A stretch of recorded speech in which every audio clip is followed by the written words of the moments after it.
Et Wall Street clôture finalement dans le vert après avoir évolué dans le rouge toute une partie de la séance. Le Dow Jones grappille 0,33%, le Nasdaq est à plus 0,57% et de son côté le S&P 500 avance de 0,63%.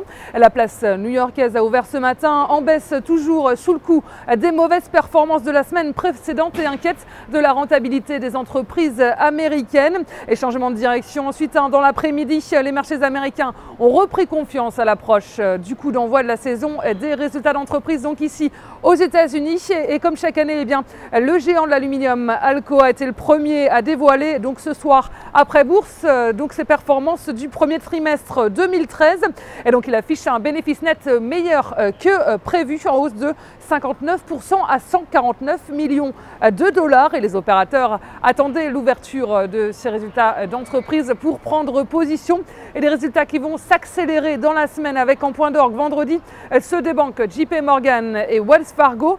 Alors autant dire que les résultats de Wells Fargo vont être scrutés par les investisseurs américains. Ils permettront d'avoir une idée plus précise de la santé de l'immobilier américain. Et puis parmi les valeurs en vue aujourd'hui, eh bien, on retiendra le bond du groupe de services pétroliers Lufkin après l'annonce de son rachat par General Electric pour plus de 3 milliards de dollars. Et l'avionneur Boeing à moins 0,12% attend toujours le feu vert des autorités américaines pour décoller. À noter, son concurrent Airbus aurait annoncé une grosse commande de la part d'IAG qui détient British Airways et Iberia.